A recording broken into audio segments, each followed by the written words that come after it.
अस्सलाम वालेकुम। Programme night addition में हम आपको खुशामदीद कहते हैं। नाजरीन, मुल्क में बेहतर होती कोरोना वायरस की सूरत हाल के पेश नज़र हुकूमत की जानिब से ये फ़ैसला किया गया है कि 15 सितंबर से मुल्क भर के तालीमी इदारे खोल दिए जाएंगे। वफाकी वज़ीर तालीम शफ़कत महमूद ने कहा है कि बैनुल सूबाई वज़राए तालीम की कॉन्फ्रेंस में पेश की गई सिफारिशात को national command and operation centre में पेश किया गया, जिसमें मामूली रद्दोबदल के बाद अहम फैसले किए गए हैं। शफ़कत महमूद का ये कहना था कि 15 जुलाई से कोई तालीमी इदारा नहीं खोला जाएगा, लेकिन 15 सितंबर से तालीमी इदारे खोल दिए जाएंगे। इसमें स्कूल्स, कॉलेजेस और स्कूल वगैरह शामिल हैं। शफ़कत महमूद ने कहा कि तालीमी इदारे खोलने के लिए SOPs तश्कील दिए जाएंगे और इस हवाले से सूबों से भी तजावीज़ मांगी गई हैं, जबकि वफाकी तालीमी इदारों को इंतज़ामी दफातर खोलने के लिए इजाज़त दे दी गई है। सूबे इस हवाले से अपना फैसला खुद करें। यकीनी तौर पर कोरोना वायरस की वजह से होने वाले लॉकडाउन ने बच्चों की तालीम पर बहुत मनफी असरात मुरतब किए हैं, इसलिए अब ये मुतालिबा जोर पकड़ता जा रहा है कि SOPs के तहत तालीमी इदारे भी खोले जाएं, क्योंकि ऑनलाइन तालीम का जो निज़ाम है ये ज़्यादा मौसर किरदार अदा नहीं कर पा रहा, क्योंकि ज़ाहिर है इसकी मुख्तलिफ वजूहात हैं। मुल्क की 60% से ज़ायद आबादी जो है देही इलाकों पर मुश्तमिल है।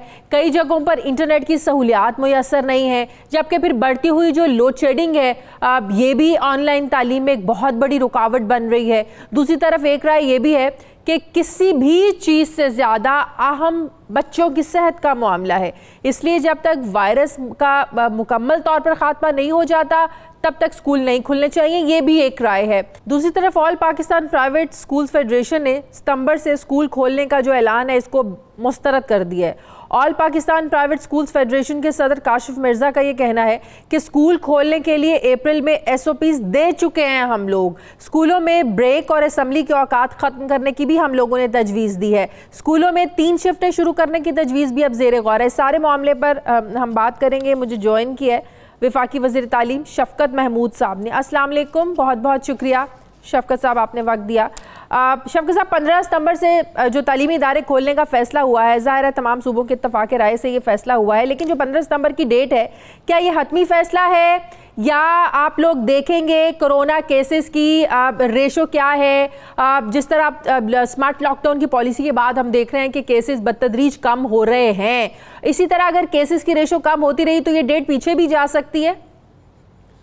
देखें जी, पीछे आना तो मुश्किल है क्योंकि उससे पहले मुहर्रम है, 14 अगस्त है और ईद की छुट्टियां भी हैं। तो लेकिन अगर कोई बहुत ही ड्रास्टिक फर्क पड़ जाता है तो फिर कंसिडर किया जा सकता है। लेकिन हमने 2 महीने की डेट इसलिए दी है कि इस दौरान हमें पता लगता रहे कि जो बीमारी की सूरत हाल है वो कैसी है, क्योंकि हम बच्चों की सेहत पे सौदा नहीं कर सकते और इसलिए हमने ये फैसला किया है कि 15 सितंबर से पहले हम कम से कम 2 या 3 दफ़ा बैनुल सूबाई मीटिंग करेंगे ताकि उसके अंदर आपस में मशवरा कर सकें कि बीमारी की सूरत हाल क्या है। साथ साथ हमने ये भी उससे पहले इजाज़त दे दी है कि असातिज़ा और जो एडमिनिस्ट्रेशन का स्टाफ है वो जा सके, तो वो भी हमें रिपोर्ट देते रहेंगे। एक और इम्पॉर्टेंट चीज शफ़कत साहब वो ये कि जैसा कि तमाम सूबों में कोरोना केसेस की जो तादाद है वो डिफरेंट है, सिंध और पंजाब में बहुत ज़्यादा केसेस सामने आए, तो ज़ाहिर है हर सूबे की जो तादाद है ये वेरी करती है कि सूबे में ज़्यादा किस में कम है। तो इस तरह अगर किसी सूबे में केसेस की रेशो उस तरीके से कम नहीं होती है, केसेस रहते हैं, तो क्या फिर सूबों पर छोड़ देंगे? सूबे खुद अपना वो फैसला करेगा? फिर वफाक का क्या रोल रह जाएगा? फिर कैसे फैसला होगा? एक वक्त में तो फिर तालीमी इदारे नहीं खुल पाएंगे पूरे मुल्क में। देखिए जी, पहली तो बात यह है कि वफाक का रोल ये है कि हमने सारे सूबों के साथ मिलके एक कौमी एक्शन प्लान बनाना है, ताकि तालीम का मामला ऐसा है कि उसमें हम अलग अलग जो है फैसले करने जो है वो गैर मुनासिब बात होगी। तो इसलिए हमारी हत्तल इम्कान हर तरीके से यही कोशिश होगी कि सबको साथ लेके चला जाए और एक ही फैसला हो। बाकी ये रहा कि किसी सूबे में थोड़ा कम थोड़ा ज्यादा, मैं समझता हूँ कि अगर आप स्टेटिस्टिक्स देखें तो थोड़ा बहुत फर्क तो है, लेकिन इतना फर्क नहीं है कि उसमें जो पॉलिसी है स्कूल खोलने की ठीक है। अच्छा शफकत साहब, एसओपीज क्या होंगे? प्राइवेट स्कूल्स, उन पर आप लोग छोड़ देंगे कि वो अपने एसओपीज बनाएं? प्राइवेट स्कूल्स फेडरेशन उन्होंने तो कहा कि हम लोगों ने तो अपने एसओपीज अप्रैल में दे दिए थे, या विफाक की तरफ से बाकायदा एसओपीज जारी किए जाएंगे? जाहिर है क्लास में तो बच्चों ने बैठना है और आपको पता है बेंचेस साथ साथ होते हैं, चेयर साथ साथ होती हैं। अब एक क्लास में अगर 40-50 बच्चे हैं, स्टूडेंट्स की तो उतनी ही तादाद आएगी जितने स्कूल में बच्चे पढ़ते हैं, तो वो तो तादाद तो कम नहीं हो सकती। तो मुश्किल नहीं होगा ऐसे भी जो सोशल डिस्टेंसिंग वाला जो एक जिस पर ज़ाहिर है अमल करना होता है, तो ये कैसे होगा सब कुछ? हमें सूबे भी अपनी अपनी राय दे रहे हैं एसओपीज के ऊपर, प्राइवेट सेक्टर भी अपनी आरा दे रहा है इसी इशू के ऊपर, और हम करीब जिस तरह इसका वक्त करीब आता है तो हम ऐसी एसओपीज वफाकी सतह पे जारी करेंगे जो कि सारे मुल्क में जिनका इतलाक होगा। लेकिन साथ साथ हम ये भी कहते हैं कि हर सूबे के कोई मखसूस हालात ऐसे हो सकते हैं कि जिनके अंदर वो थोड़ी बहुत रद्दोबदल अपने हिसाब के मुताबिक करें। तो हम ये भी नहीं कि किसी के हाथ नहीं बांधना चाहते, लेकिन यकीनन बड़े सीरियस एसओपीज होंगे और उसमें हमें बहुत मुख्तलिफ किस्म की भी आ रही हैं, मुख्तलिफ किस्म के तजावीज़, ये वो सब कुछ हो रहा है, और इसके सबको मद्देनजर रख के और बच्चों की सेहत को मद्देनजर रख के। लेकिन शफकत साहब, छोटे बच्चों को लेकर तो जाहिर आप लोगों के कंसर्न्स होंगे, जाहिर है जो केजी, नर्सरी, प्रेप और प्राइमरी तक के जो बच्चे हैं, यहाँ पर आपको नहीं लगता इन लोगों को ज़्यादा खतरा है? छोटे बच्चों को एसओपीज़ पर अमल कराना, जाहिर है यूनिवर्सिटी और कॉलेजेस के जो स्टूडेंट्स होते हैं, ज़रा बड़े स्टूडेंट्स तो कर लेंगे, लेकिन छोटे बच्चों के लिए मुश्किल नहीं होगा स्कूलों में? देखिए, मसलन एक सजेशन ये भी है कि सारे बच्चों को एक साथ स्कूल में ना लाया जाए। उसके मुख्तलिफ वेरिएशंस हैं। कोई कहता है कि एक दिन बच्चों को लाएं, फिर उस क्लास को छुट्टी कराएं, दूसरी क्लास को अगले दिन लेके आएं। कोई कहता है कि सीनियर क्लासेस को पहले ले आएं, फिर जूनियर क्लासेस को लेके आएं। तो ये मुख्तलिफ तरीकों से जो है सजेशंस आ रही हैं, तो इन सबको जहन में रखेंगे कि कोई ऐसे काबिल अमल फार्मूला हो। फार्मूलाज तो बहुत होते हैं, लेकिन ऐसा फार्मूला नहीं होना चाहिए कि जिसपे अमल ना हो सके। तो इसलिए काबिल अमल फार्मूला को सामने रख के बनाएंगे। और अच्छा शफकत साहब, जो इम्तिहानात डिले हुए थे, मुलतवी हुए थे, वो दोबारा शेड्यूल आप लोग कब जारी करेंगे? मेडिकल के तलबा यूनिवर्सिटीज जिन्होंने दाखिला टेस्ट देना, उसमें तो आप लोगों ने नरमी कर दी है? नहीं, वो तो हमने, हाँ वो तो कर दी, वो तो हमने नहीं, वो इजाजत दे दी हमने। हाँ जी, वो हमने लेकिन पीएचडी, एमफिल और जो बाकी कुछ रहते हैं जो इम्तिहानात मुल्तवी में, वो शेड्यूल कब जारी होगा? ये सब इम्तिहानात पे हमने एसओपीज के साथ इजाजत दे दी है, क्योंकि अभी देखें ना 8वीं 9वीं 10वीं 11वीं 12वीं के तो हमने 9 10 11 12 की तो हमने पॉलिसी अनाउंस कर दी है ना, तो उसके इम्तिहान नहीं होंगे क्योंकि वो हमने सबको प्रमोट कर दिया।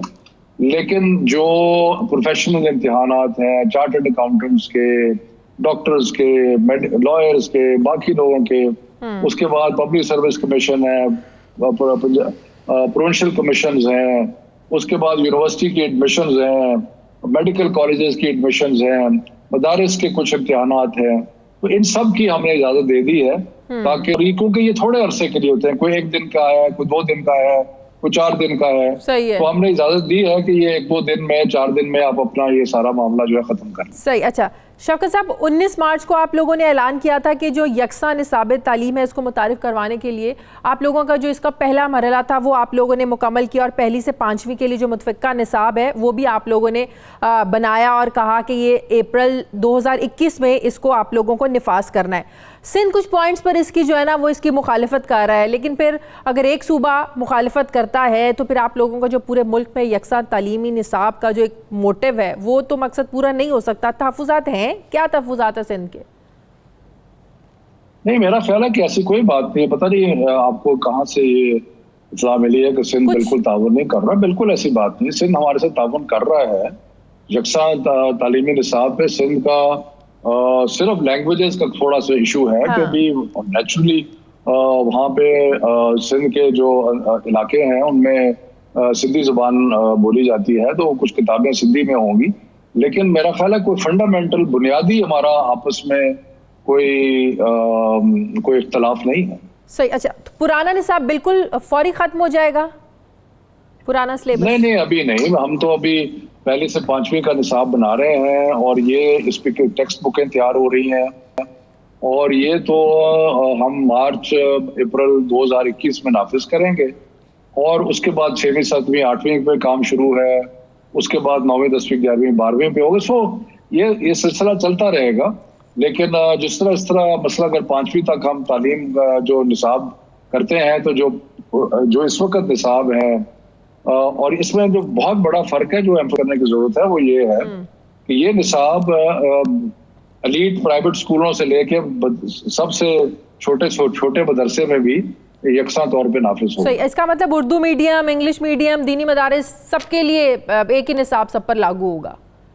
सब के लिए एक ही निसाब होगा। किताबें भी इंशाल्लाह पहले 5 साल में तो हम कोशिश कर रहे हैं कि एक ही। सही, बहुत शुक्रिया वफाकी वज़ीर तालीम शफकत महमूद साहब हमारे साथ थे। नाज़रीन, मुझे प्रोग्राम में एक ब्रेक लेनी है, वापस आएंगे तो सूबाई वज़ीर तालीम पंजाब डॉक्टर मुराद राज साहब हमारे साथ होंगे, उनसे बात करेंगे। आपको याद होगा कि लाहौर के एक निजी स्कूल में कुछ बच्चियों को हिरासा करने का मामला सामने आया था। मुस्तकबिल में ऐसे वाक़यात पेश ना आए, इसके लिए क्या हुकूमत की जानिब से इक़दाम किए जा रहे हैं। वापस आते हैं, इसी पर बात करेंगे मुराद राज साहब से एक छोटे से वक्फे के बाद।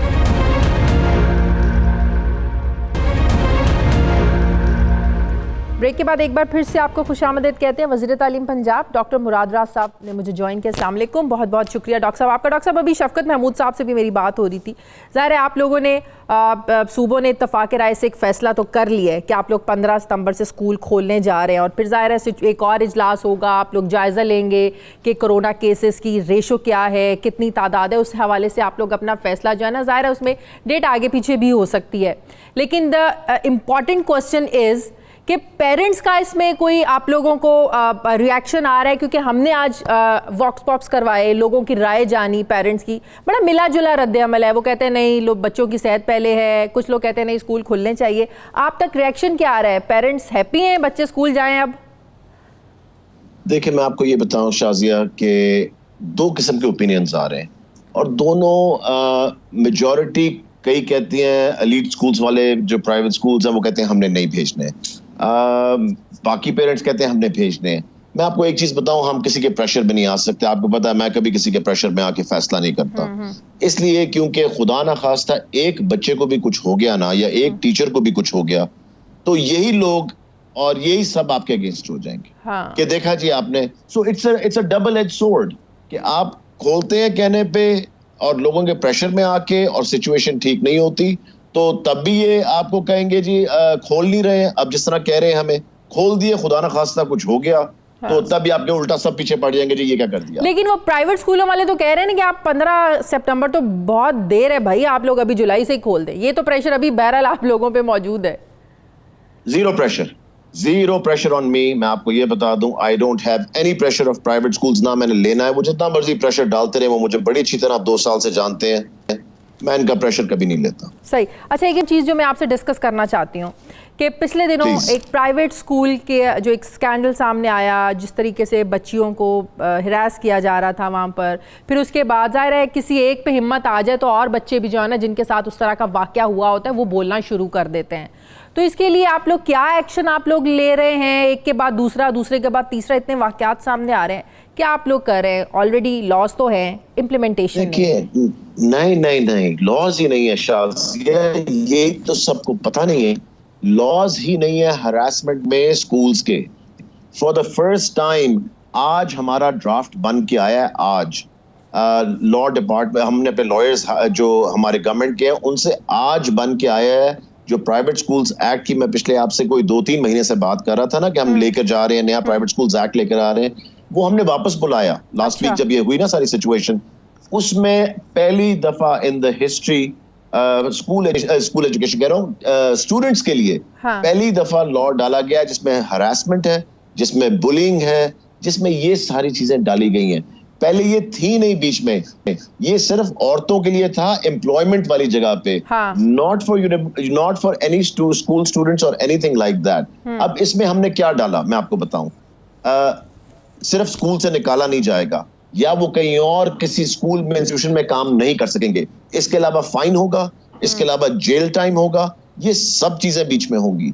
जब तक पेनल्टी सख्त नहीं करेंगे, जब तक मिसालें नहीं बनाएंगे, तब तक डेटरेंस अच्छा, आएगी स्कूल नहीं के कभी बच्चे भी। माइंड ऐसा होता है, बच्चों की एज वैसी होती है कि अगर इस तरह का कोई वाकया होता भी है तो बच्चों में एक खौफ आ जाता है, बच्चे डरना शुरू हो जाते हैं, वो अवेयरनेस नहीं होती है। तो आप लोगों को चाहिए कि स्कूलों में बच्चों को ऐसी ट्रेनिंग भी आप करें कि अगर किसी के साथ भी ऐसा, किसी बच्चे के साथ, बच्ची के साथ ऐसा वाकया पेश आता है तो बिला खौफो खतर ना वालिदैन से डरने की जरूरत है, ना स्कूल वालों से डरने की जरूरत है, खुलेआम बताएं सबको, क्योंकि बच्चों के जहन कच्चे होते हैं।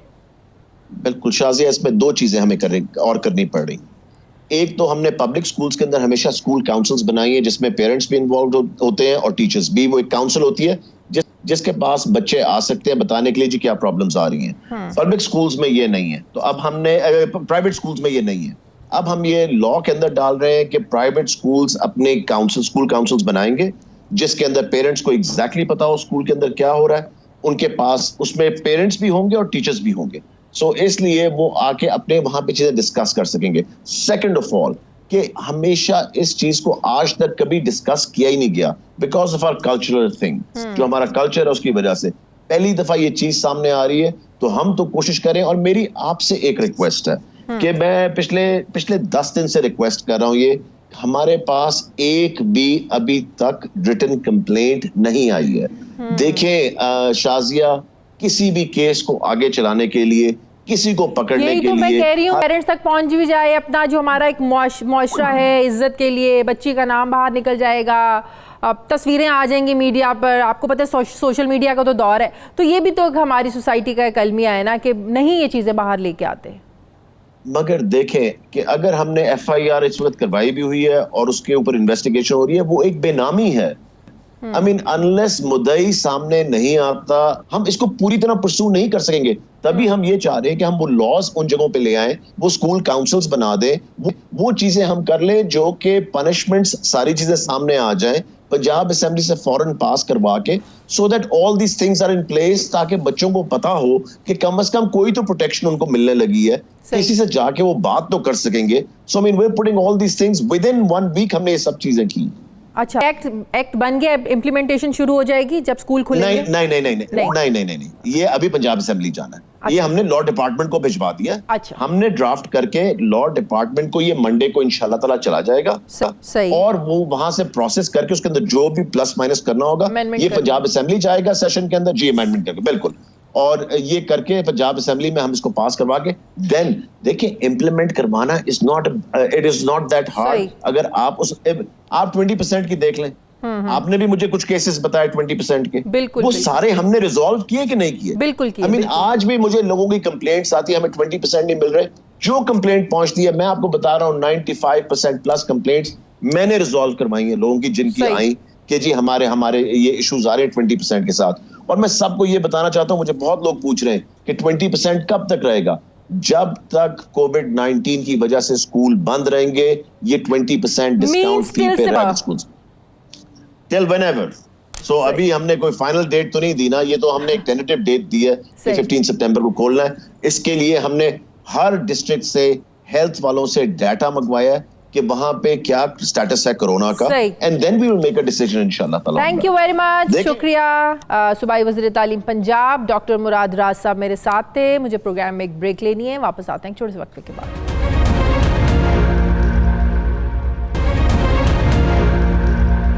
नाज़रीन, बिजली की लोड शेडिंग से सताए आवाम की आवाज़ पर अवामी नुमाइंदे भी जाग पड़े हैं और आज कौमी असम्बली में लोड शेडिंग तवज्जो दिलाओ नोटिस पर पीपल्स पार्टी और तहरीक इंसाफ के रहनुमाओं में खूब गर्मा गर्मी हुई।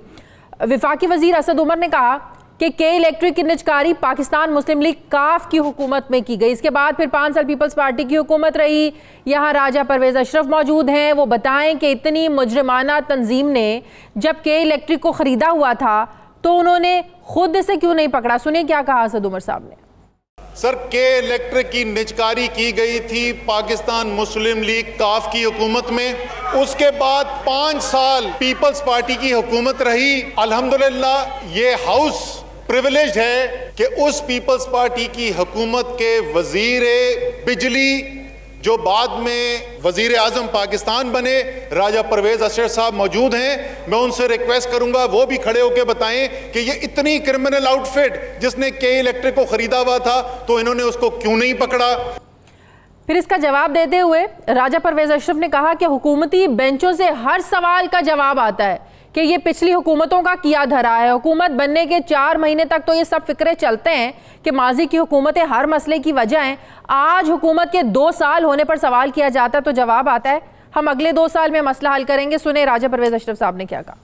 बिजली का बहुत बड़ा मसला है, लोड शेडिंग है, बिजली नहीं मिल रही। एक स्पेसिफिक सवाल का जवाब देने के बजाय तकरीर करते हैं और उसमें आपके पास सिर्फ एक बात, माफ करना, हर सवाल का जवाब आपका ये आता है कि ये पिछली हुकूमतों का करा धरा है। ये 4-6 महीने तक तो ये फिक्रे चलते हैं। यार आज 2 साल हो गए हैं, 2 साल के बाद आपसे पूछा जा रहा है कि मसले का हल कब होगा, तो आप कह रहे हैं अगले 2 साल में हम आपको बताएंगे। ये जवाब है कि इलेक्ट्रिक बोर्ड जो है वो सारे का सारा जो है वो वफाकी अदारे के नीचे है।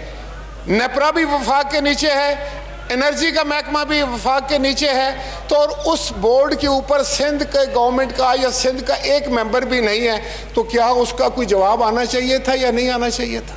बात यह है कि लोड शेडिंग तो आवाम बर्दाश्त कर रहे हैं कि बिजली के नाकिस निज़ाम की बदौलत कराची में करंट लगने से गुज़श्ता 3 रोज़ में 15 अफराद जान की बाजी हार गए। गुज़श्ता साल भी मॉनसून के मौसम में करंट लगने से 19 अफराद जाँ बहक हो गए थे, जबकि MQM और तहरीक इंसाफ भी के इलेक्ट्रिक के खिलाफ अब सरापा एहतजाज बने हुए हैं और इसके खिलाफ कार्रवाई का मुतालबा किया जा रहा है। वज़ीर आज़म ने भी इस पर मामले पर नोटिस ले लिया और असद उमर, गवर्नर सिंध और मुआविन खुसूसी बराए पावर डिवीज़न को इस मामले पर के इलेक्ट्रिक इंतजामिया से मुलाकात करके मसला हल करने की हिदायत की है। लेकिन ये मसला इतना सादा है नहीं, इतना आसान है नहीं कि आपने एक नोटिस ले लिया और हिदायत कर दी कि मिल बैठ कर ये मसला हल हो जाए, और ये मसला हल ऐसे हो नहीं सकता। मैं बात करूंगी, मुझे ज्वाइन किया है डायरेक्टर के इलेक्ट्रिक इमरान राना साहब ने। अस्सलाम वालेकुम, बहुत बहुत शुक्रिया इमरान राना साहब आपका।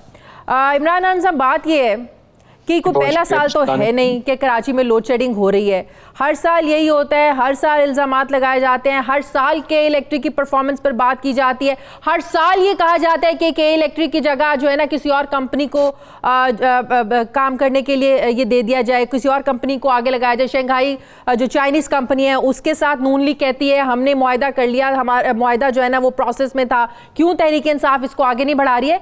तो बात ये है, इतना सब कुछ होने के बाद भी आखिर ऐसी क्या मजबूरियां हैं कि इलेक्ट्रिक की कि सिस्टम में आप लोग बिजली बना ही नहीं पा रहे हैं, लोगों को दे ही नहीं पा रहे हैं।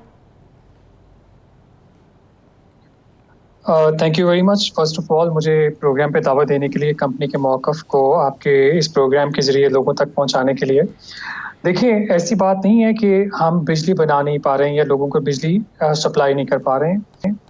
चैलेंजेस ज़रूर हैं, मुश्किलात ज़रूर हैं, लेकिन इन सारी मुश्किलात के बावजूद, इन सारे चैलेंजेस के बावजूद, जो एक चीज़ मैं बड़े वसूख से आपसे शेयर करना चाहता हूँ वो ये है कि ना सिर्फ ये कि हमारे पावर प्लांट्स चल रहे हैं, काम कर रहे हैं, बल्कि कराची के एक बड़े हिस्से को बिजली मुतवातिर सप्लाई भी की जा रही है। हाँ, थोड़ा हमारे साथ प्रॉब्लम आया कि जब कोरोना के बाद लॉकडाउन हुआ और लॉकडाउन के सिचुएशन के बाद अचानक रिफाइनरीज के एंड पे थोड़ा प्रॉब्लम आया, उनके फ्यूल के हवाले से, फ्यूल की प्रोडक्शंस में थोड़ा प्रॉब्लम आया। और आपने देखा होगा जरा ये बता दें कौन से इलाके ऐसे जिन्हें मुकम्मल बिजली दे रहे हैं? डिफेंस, क्लिफ्टन, ऐसे इलाकों को बिजली दे रहे हैं, लेकिन जो दूसरे नीचे वाले इलाके हैं, मलीर, लांडी, कोरंगी, यहाँ तो बिजली नहीं आ रही है। ऐसी बात नहीं। देखिए, ये बड़ा इंपॉर्टेंट क्वेश्चन है जिसका मुझे 2 मिनट दीजिएगा, मैं इसका जवाब थोड़ा तफसीली भी हो सकता है।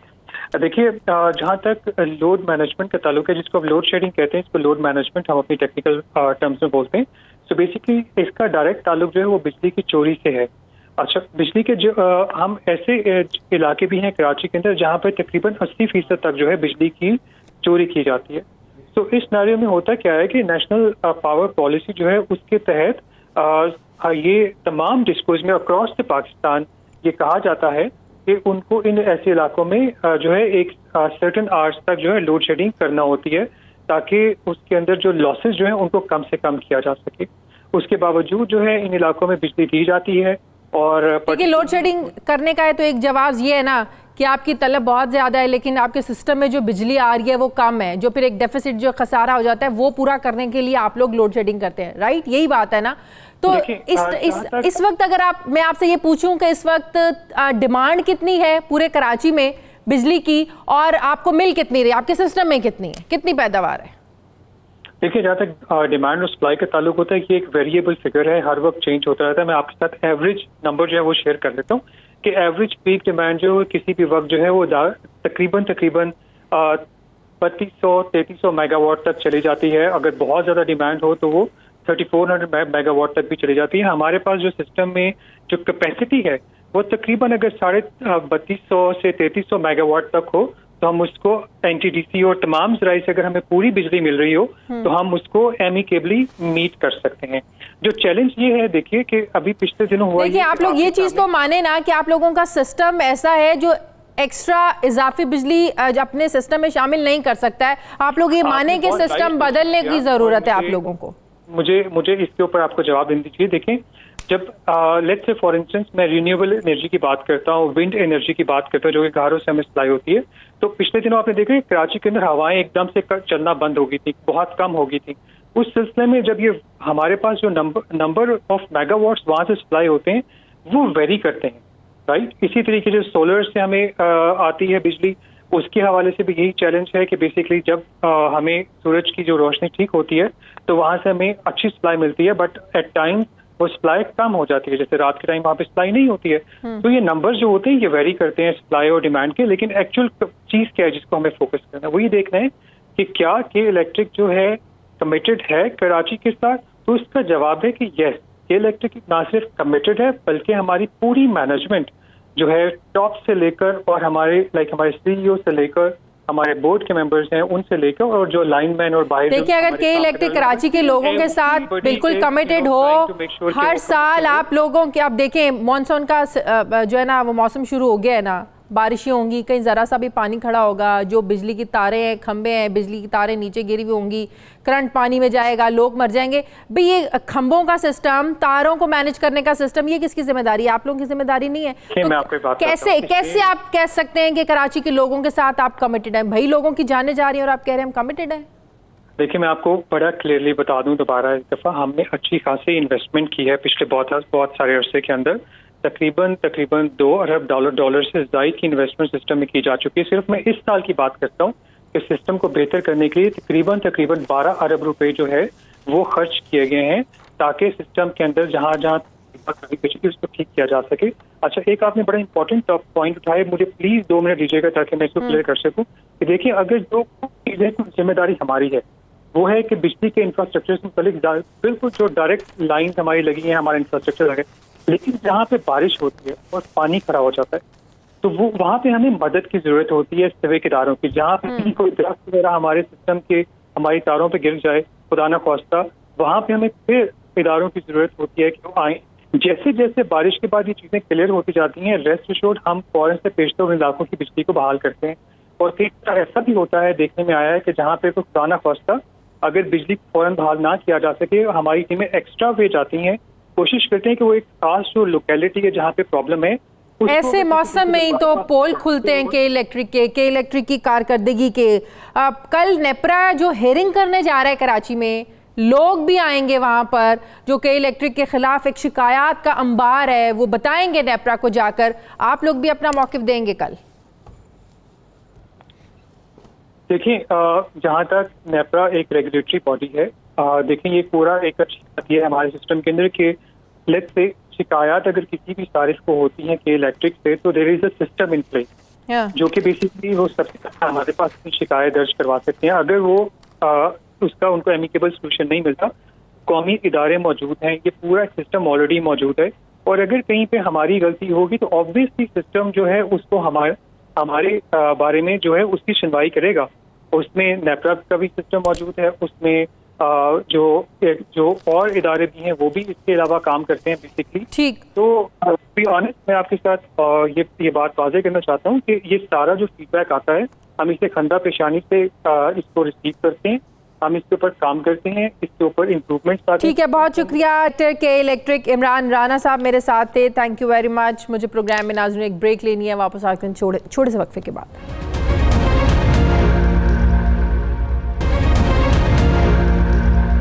नाज़रीन, गुज़श्ता महीने मुल्क में पैदा होने वाले पेट्रोल बहरान का जिम्मेदार कौन था?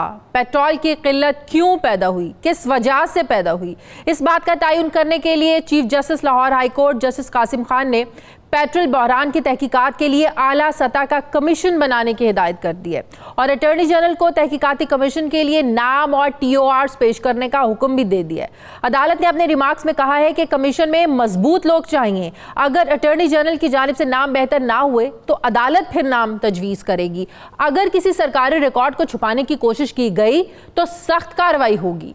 आज लाहौर हाईकोर्ट में जस्टिस कासिम खान ने गुज़श्ता महीने पैदा होने वाले पेट्रोल बहरान पर दायर दरखास्त की समाअत की। समाअत में वज़ीर आज़म के principal secretary, attorney general Pakistan, chairman OGRA और सेक्रेटरी पेट्रोलियम पेश हुए। दौरान समाअत चीफ जस्टिस लाहौर हाईकोर्ट ने अटॉर्नी जनरल से इस्तफसार किया कि आपको कहा गया था कि स्पीकर से पूछकर बताएं कि वो कमेटी बना रहे हैं या नहीं। आपने ये भी नहीं बताया कि बहरान पैदा करने वालों के खिलाफ आप लोगों ने कार्रवाई क्या की, जिस पर अटॉर्नी जनरल ने अदालत को ये कहा कि आपके हुक्म पर मैंने स्पीकर कौमी असम्बली से मुलाकात की। स्पीकर कौमी असम्बली ने वज़ीर आज़म और अपोजिशन लीडर के सामने मामला रखने का फैसला किया है। फिर चीफ जस्टिस ने दौरान समाअत ये भी रिमार्क्स दिए कि पेट्रोलियम बहरान के मामले पर ऐसा लगता है कि जैसे कुछ बड़े शामिल हैं इस सारे मामले में। बज़ाहिर लगता है कि ऑयल माफिया ने फ़ायदा उठाने के लिए पेट्रोल की किल्लत पैदा की है। हुकूमत हर महीने की पहली तारीख को पेट्रोलियम मसनूआत की कीमतें बढ़ाती है, लेकिन गुज़श्ता महीने 26 जून को पेट्रोलियम मसनूआत की कीमतें बढ़ाकर माफिया को अरबों रुपए का फायदा पहुंचाएगा। जब तक बहरान के जिम्मेदार नहीं पकड़े जाएंगे तब तक बहरान पर काबू नहीं पाया जा सकता। दौरान समाअत अटॉर्नी जनरल ने पेट्रोलियम बहरान की तहकीकात के लिए कमीशन बनाने की तजवीज़ दी और कहा कि कमीशन के सरबराह DG FIA को होना चाहिए। अटॉर्नी जनरल ने तजवीज़ पर मबनी रिपोर्ट भी पेश की, जिस पर अदालत ने अटॉर्नी जनरल को मजबूत कमीशन बनाने के लिए नाम भी मांगे, जबकि इससे पहले 30 जून को होने वाली समाअत में अदालत की जानिब से कहा गया था कि पेट्रोल बहरान का कसूरवार जो भी होगा वो नहीं बचेगा, इसे सजा जरूर मिलेगी। अदालत ने यह भी कहा था कि हुकूमत बताए कि हुकूमत ने मुस्तकबिल में ऐसे बहरान को रोकने के लिए क्या इकदाम किए हैं। पेट्रोल की किल्लत हो गई तो फोर्सेस की गाड़ियों को ईंधन कैसे मिलेगा। मुल्क में पेट्रोल का इतना बड़ा बहरान आया, हुकूमत बताए ओगरा के खिलाफ क्या इकदाम किए गए हैं। गुज़श्ता महीने पैदा होने वाले पेट्रोल बहरान के बारे में मैं आपको ये बताऊं कि 25 मार्च से 31 मई तक पेट्रोल 37 रुपए 7 पैसे फी लीटर सस्ता किया गया था। फिर 31 मई को हुकूमत ने पेट्रोल की कीमत में मजीद 7 रुपए फी लीटर कमी का ऐलान किया, जिसके बाद इसकी कीमत 74 रुपए 52 पैसे फी लीटर हो गई थी।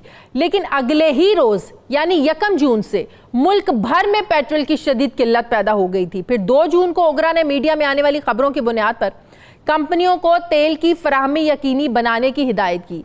2 जून को ओगरा ने सेक्रेटरी पेट्रोलियम को खत लिखकर मिड और अप कंट्री में तेल की किल्लत के बारे में इन्फॉर्म किया। फिर इस खत में ओगरा का यह मौक़िफ़ था कि हाइड्रोकार्बन इंस्टीट्यूट की रिपोर्ट के मुताबिक ऑयल रिफाइनरीज के पास स्टॉक मौजूद नहीं है, पेट्रोल पंप्स को मुनासिब वक्त पर पेट्रोल मसनूआत फराम नहीं की जा रही हैं। किसी भी नाखुशगवार सूरत-ए-हाल से बचने के लिए मुल्क में तेल का माकूल ज़ख़ीरा बरकरार रखा जाए। जबकि 3 जून को ओगरा ने मुख्तलिफ ऑयल कंपनीज को शो कॉज नोटिस भी जारी किए। वज़ीर आज़म ने पेट्रोल बहरान पर नोटिस भी लिया, कमेटी भी तश्कील दी, तहकीकात भी हुई, छापे भी पड़े, लेकिन पेट्रोल की किल्लत बरकरार रही। और आखिरकार फिर 26 जून को हुकूमत पेट्रोलियम मसनूआत की कीमतों में अचानक से 25 रुपये 58 पैसे तक का इजाफा करने का ऐलान कर देती है और इसका इत्तलाक महीने के आगाज की बजाय फौरी तौर पर किया गया था और मौरूद इल्ज़ाम ठहराया जा रहा है ओगरा को। मैं बात करूंगी, मुझे ज्वाइन किया है तर्जुमान ओगरा इमरान गजनवी साहब ने। अस्सलाम वालेकुम, बहुत बहुत शुक्रिया इमरान साहब, आपने वक्त दिया। सबसे पहला सवाल जो मैं पूछना चाहूँगी, बड़ा सादा सा सवाल, कि जो पेट्रोल का बहरान पैदा हुआ, ज़िम्मेदार कौन था? क्योंकि हुकूमत तो डाल रही भी ओगरा ज़िम्मेदार है सारे इस बहरान की। Your point of view. Thank you very much आजिया। देखिए, चीफ साहब ने ये मैटर टेकअप किया है, मामला सब जुडिस है, तो मैं समझता हूँ वो वही डिसाइड करेंगे कि इसका ज़िम्मेदार कौन था। मैं कुछ फैक्ट्स आपको बता देता हूँ, टेक्निकल फैक्ट्स आपको बता देता हूँ। देखिए, होता ये है कि ओगरा का रोल क्या है, ओगरा का मैंडेट क्या है। ओगरा जब लाइसेंस देता है OMC को, तो सबसे पहले कंस्ट्रक्शन का लाइसेंस देता है कि इतनी कंस्ट्रक्शन आपकी होगी, वो फिर आपको मार्केटिंग लाइसेंस मिलेगा। वो 20 डेज स्टॉक की बुनियाद पे हम उनको देते हैं। अच्छा, कंस्ट्रक्शन के पॉइंट ऑफ व्यू से, स्टोरेज के पॉइंट ऑफ व्यू। अच्छा, हर महीने एक मीटिंग होती है जिसको हम कहते हैं PRM प्रोडक्ट रिव्यू मीटिंग। इसको जो चेयर करते हैं वो करते हैं DG oil, ministry of energy petroleum division के वो रिप्रेजेंटेटिव होते हैं और उसको चेयर करते हैं। वहाँ पे तमाम रिफाइनरीज होती हैं, तमाम OMCs होती हैं, ओगरा का रिप्रेजेंटेटिव भी होता है, लेकिन उसको चेयर वो करते हैं और उनके पास इख्तियार है। और उसमें होता क्या है, उसमें होता ये है कि वो तयन करते हैं कि अगले माह कितनी डिमांड होगी और सप्लाई कितनी होगी। सही। डिमांड बेसिस पे सप्लाई को तयन पहले मौका दिया जाता है लोकल रिफाइनरीज को कि भाई आप बताइए कितनी प्रोडक्ट आप प्रोड्यूस कर सकते हैं। उसके बाद वो OMCs को NOC जारी करते हैं कि अच्छा इतना आप इंपोर्ट कर लें। तो ये इंपोर्ट का जो तमाम इख्तियार है वो DG ऑयल के पास है, पेट्रोलियम डिवीजन। ओगरा के पास कोई इख्तियार नहीं है। मार्च में इंपोर्ट रोक दी थी तब बहुत सस्ता था, हमारे पास स्टोरेज कैपेसिटी नहीं थी, क्यों रोका? क्या हम स्टोर नहीं कर सकते थे?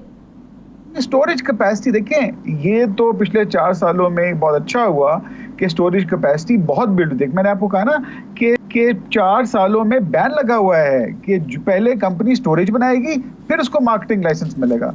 तो इस वक्त पाकिस्तान में 30 दिन की पेट्रोल की स्टोरेज अवेलेबल है, 30 दिन की।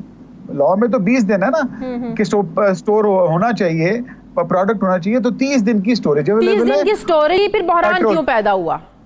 पेट्रोल की। और जो हाई स्पीड डीजल है वो तकरीबन 45 से 50-60 दिन तक की स्टोरेज मौजूद है। देखिए मैं फिर अर्ज ही कर रहा हूँ कि DG ऑयल पेट्रोलियम डिवीजन वो ये तयन करते हैं कितना इंपोर्ट करना है, वो NOC जारी करते हैं। अब इसमें ओगरा का कोई इख्तियार, जब ओगरा ने, आप जब भी बता रही थी कि जब ओगरा ने ये महसूस किया कि ये शॉर्टेज हो जाएगी, ये है, आपने 2 तारीख लेटर लिखा से कि पेट्रोलियम डिवीजन को, क्या जवाब आया उस पर?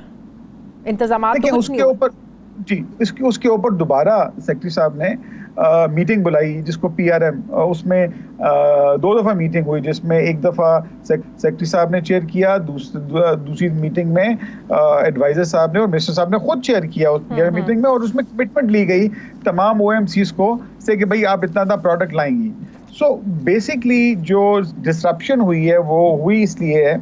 और फिर ओगरा ने भी एक्शन लिया। ओगरा ने जब ये देखा कि ओगरा ने क्या एक्शन लिया, ओगरा ने एक्शन क्यों लिया और किस बेसिस पे लिया, देखें, जब हमने HDIB को कहा कि जाएं आप चेक करें कि जो स्टॉक अवेलेबल है वो 4 कोर्ट्स तक क्यों नहीं आ रहा, तो वहां पे हमने 6 कंपनीज को, 3 मेजर कंपनी थी जिनको हमने देखा कि उनके पास स्टोरेज में स्टॉक मौजूद था और वो पंप्स को नहीं दे रहे थे, जिसमें शेल है, टोटल पार्को है, अटक था।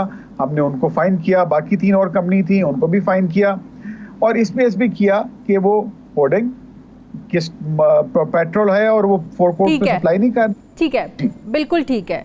जो पेट्रोल की कीमत बढ़ी है एकदम 25 रुपए, आप लोगों ने, हुकूमत ने कीमत बढ़ा रही, ये ओगरा ने समरी भेजी थी, ओगरा का फैसला था, ओगरा ने तजवीज़ किया था? नहीं, ओगरा हर महीने के आखिरी 1 या 2 दिन में एक समरी कैलकुलेट करता है according to the ECC decision, और वो हुकूमत पाकिस्तान को पेट्रोलियम डिवीजन और फाइनेंस डिवीजन को भेजते हैं, जहाँ पे वो अपने पेट्रोलियम लेवी और सेल्स टैक्स जो है उसको कंप्यूट करते हैं। तो 25 को जो हुआ उसमें ओगरा ने कोई समरी नहीं भेजी, कोई रिकमेंडेशन नहीं भेजी। ओगरा की रिकमेंडेशन नहीं थी, हुकूमत किया, या ओगरा पर कह रहे हैं कि ओगरा को कहा गया कि ये हुक्म है, आप बस कर दें इसको, ये कीमत बढ़ानी है बढ़ा दें? देखिए, इसमें हुकूमत का इख्तियार है ना, हुकूमत का इख्तियार है कि वो कंप्यूट करके वो कर सकती है। और उन्होंने जब ये नोटिफिकेशन मिनिस्ट्री ऑफ फाइनेंस की तरफ से आया तो ऑफ कोर्स हमारे पे बाइंडिंग है, हमने फिर उसको इम्प्लीमेंट करना है। सही। आखिरी बात, जो कमीशन बनाने की अब बात हो रही है, आपको पता है हमारे यहाँ कमीशन बनने की एक हिस्ट्री है। जब कमीशन बन जाते हैं फिर उसकी न्यूट्रलिटी जो उसको हर्ड करता है उस पर सवालात उठना शुरू हो जाते हैं।